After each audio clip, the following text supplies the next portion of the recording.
¿Cómo poder ser libres? ¿Cómo poder renunciar a esa forma que creemos ser nosotros sin pasar por una muerte? Es bastante complicado no morir en el intento, y más valdría la pena que moramos a lo que no somos y no que tomemos la muerte como la salida. Y lo digo esto muy movilizada y conmovida por una historia reciente, que no es tan reciente en cualquier lado. Está reciente en Colombia por lo que se está moviendo alrededor de la decisión de una chica residente de medicina de acabar con su vida por verse envuelta en una exigencia y en un maltrato alrededor en la institución donde estudiaba. Y esto a mí particularmente me moviliza desde varios lugares, desde varias aristas de mi vida, porque soy una convencida hoy de que si tuviésemos la cercanía, si conociéramos a profundidad el proceso de la muerte, lo que va después, lo que representa en nosotros nuestros propios actos el día de hoy, causa y efecto, pues seguramente lo pensaríamos dos veces, pero no solo para no matarnos, sino dos veces pensaríamos si eso que voy a hacer al otro es lo que corresponde hacer. Lamentablemente estamos llenos de vicios y de aceptaciones, de microviolencia, de microagresiones que cada vez van tornándose más profundas. Somos una sociedad enferma, y no hablo solamente de la colombiana, hablo del mundo tal cual como lo conocemos, un mundo que está dedicado a que la inteligencia es violenta, la inteligencia denigra del otro, denigra de la diferencia del otro y de las dificultades del otro. Y yo me vi ahí también, como víctima y como victimario. Y permanentemente estoy revisando eso dentro de mí. Porque es muy fácil que ese chip salte. Y nos es muy fácil que salte porque nos lo han inculcado socialmente, porque lo traemos como una herencia genética y como una transmisión de salvaguardar la vida en ciertos momentos. O sea que también lo hemos heredado como una estrategia, tal vez epigenéticamente. Y se hace necesario que estemos atentos y atentas a qué hacemos con ello, cómo respondemos ante la violencia, cómo la repetimos. Porque si les nombrara cada una de las expresiones violentas que yo reconozco a mi alrededor, pues no acabaría la lista, les cuento. Y eso no me hace sentir feliz, me río irónicamente, porque me produce muchísimo dolor en realidad. Y me produce muchísimo dolor porque esas pequeñas y grandes violencias que ejercemos unos sobre otros, las repetimos con los seres que amamos y sobre todo las repetimos con nosotros mismos, con nosotras mismas. Y el día que lo pude reconocer, también reconocí el inmenso pavor, miedo que tenía a poder enfrentarme a esa otra cara de mí misma, ¿no? Ese enfrentarnos en esas emociones que profundamente nos amargan la vida. En mi caso, el miedo a hablar, miedo a equivocarme, miedo a ser juzgada, miedo a ser abandonada, miedo a no ser capaz de sostenerme económicamente, miedo a no ser capaz de alimentarme sola, miedo a no ser capaz de llevar adelante una vida como yo veía que la llevaban el resto de los seres humanos. Y esto también me llevó en un momento dado, y no hace mucho tiempo, a buscar otras alternativas, y me encontré con la CNV, la comunicación no violenta, donde Marshall proponía, el creador de la CNV, proponía la importancia de darnos cuenta cómo son esas reacciones que salen sin que lo podamos meter un poquito de conciencia, ¿no?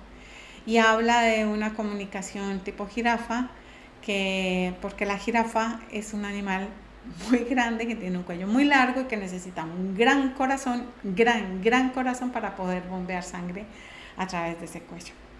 Esa es como el símbolo que a mí más me queda. La importancia de ponerle corazón a las palabras, aunque estemos enojados. Que eso que tengamos que decir, esos límites que tengamos que poner, salgan con la fuerza de nuestro corazón. Que cuando yo necesite poner un límite porque otro me está violentando, lo pueda hacer sin tener que entrar en el juego de la violencia. Y no es sencillo. No es nada sencillo. Se exige de nosotros una gran conciencia y una gran atención. Y también es necesario poder conocer cómo funcionamos familiarmente, socialmente, culturalmente, porque ese inconsciente colectivo forma unas fuerzas, un campo, y en ese campo navegamos cada una de nosotras. Y en ese campo repetimos la historia de violencia, a veces siendo el verdugo, a veces siendo la víctima. Y yo estoy convencidísima, después de haber pasado por muchas luchas internas y después de haber pasado muchas noches en vela debatiéndome qué hacer con ese sufrimiento interno, en que el asunto tiene que ver con que nosotros fortalezcamos a las víctimas, pero no como víctimas, sino como seres capaces de poner límites. Para eso hay que cuidar, para eso hay que enseñar, para eso hay que guiar, para eso hay que fortalecer, para eso hay que ayudarles a las personas que están en una condición de victimismo, no porque quieren, sino porque las circunstancias han sido esas y aprendemos a repetir esa forma víctima. Les tenemos que enseñar que están siendo adictas a ese sentimiento que las detiene allí. Y que esa situación es una situación de apego. ¿Por qué? Porque esa situación, ese sentimiento, que en mi caso era el miedo, era mi mecanismo, era como yo sabía responder, había aprendido tal vez desde el vientre de mi madre, ¿cierto? Y que obviamente eso tiene una repetición transgeneracional. Entonces me era fácil sentir miedo, fácil ponerme en postura sumisa, fácil quedarme retraída y dejar de expresar lo que yo sentía que necesitaba expresar. Sin embargo, y tal vez quienes han pasado por allí puedan sentirse identificados con esto, sin embargo hay unos momentos donde pareciera que algo dentro de nosotros toma las riendas y sale con ímpetu, ¿cierto? Y se posiciona. Pero en muchos casos, eso que sale con ímpetu también viene acompañado de esas fuerzas tan arcaicas de ataca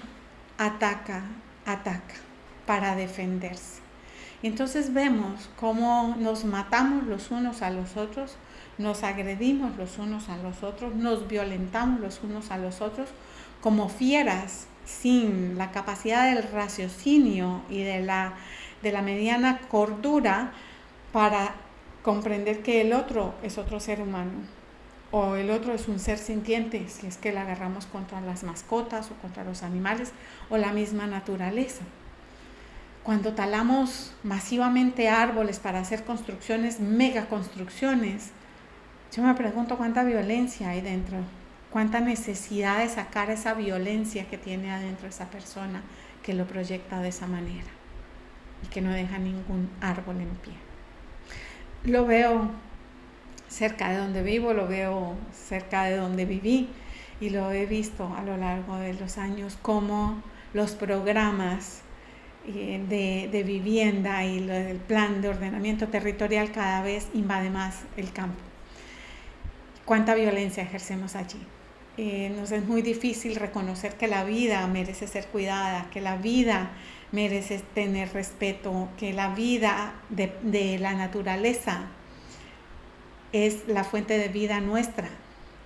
O sea, tan poca capacidad tenemos de la supervivencia nuestra que no calculamos que en poco no hay recursos para sobrevivir en esta tierra.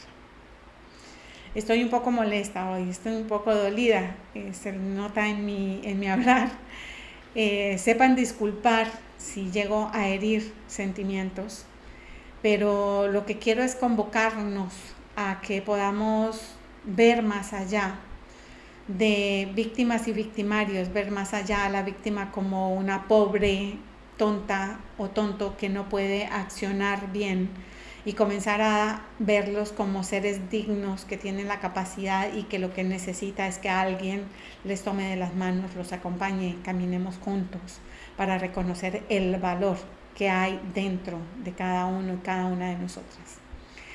Es importante que como sociedad nos acompañemos, que como familia no simplemente nos tapemos en la misma cobija de dolor o de agresiones, sino que sepamos aprender a poner esos límites para comenzar a acompañarnos desde el corazón.